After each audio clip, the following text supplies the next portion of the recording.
सांगलीत एकनाथ शिंदे यांच्या शिवसेनेचा महापालिका निवडणुकीचा प्रचार शुभारंभ.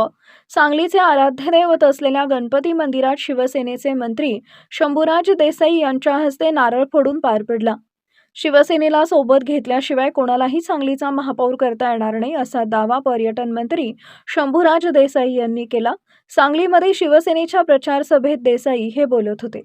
यावेळी आमदार सुहास बाबर, जिल्हाप्रमुख बजरंग पाटील, महापालिका क्षेत्रप्रमुख मोहन वनखेडे, रावसाहेब घेवारे, माजी जिल्हाप्रमुख विकास सूर्यवंशी, गौरव नायकवडी, सांगली शहर प्रमुख सचिन कांबळे, मिरज शहर प्रमुख विनायक सूर्यवंशी, किरण राजपूत, ज्येष्ठ नेत्या सुनीता मोरे यांच्यासहित शिवसेनेचे 65+3 पुरस्कृत असे 68 सर्व उमेदवार उपस्थित होते. शिवसेना सांगली महापालिका ताकदीनं निवडणूक लढवणार असून आम्ही विरोधकांच्यावर टीका करण्यापेक्षा विकासाचा मुद्दा घेऊन प्रचारात उतरणार आहे. तसेच एकनाथ शिंदे यांच्या नगरविकास खात्यातून सांगलीला मिळालेल्या निधीचा विकासामध्ये कसा उपयोग झाला हे मुद्दे पटवून देऊन प्रचार करत असल्याचं शंभूराज देसाई यांनी सांगितलंय.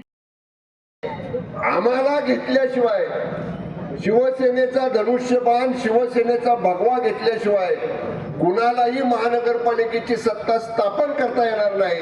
एवढे नगरसेवक शिवसेनेचे या ठिकाणी आपल्याला निवडून आणायचे आहेत आणि ते आणताना शिवसेनेचं विजन असणार आहे. पुढच्या 5 वर्षाचा रोडमॅप, पुढच्या 5 वर्षाचा मास्टर प्लॅन या महानगराचा या ठिकाणी आम्ही तयार करू. आमच्या हातामध्ये, शिवसेनेच्या हातामध्ये सत्तेचा वाटा जर आपण दिला तर मी विश्वासानं सांगतो, सांगली मिरज कुपवाड महानगरपालिकेचा विकास करायचा असेल तर तो विभाग राज्याचे आदरणीय उपमुख्यमंत्री, आमचे नेते आदरणीय एकनाथजी शिंदे साहेबांकडे आहे की मोठ्या सढळ हातानं त्या वॉर्ड मधली, त्या गावातली, त्या प्रभागातली जी काय मूळ तातडीची गरज आहे त्याला निधी देताना आदरणीय एकनाथजी शिंदे साहेबांचा हात कधीच आखडता राहत नाही. लोकांच्यासाठी सढळ हातानं विकास निधी देण्याचं काम गेली 10 वर्ष जवळपास साहेब नगरविकास खात्याचे मंत्री आहेत. राज्यातल्या अनेक नगरपालिकांमध्ये, महानगरपालिकांमध्ये, नगरपंचायतींमध्ये आदरणीय एकनाथजी शिंदे साहेबांनी केलेला आहे.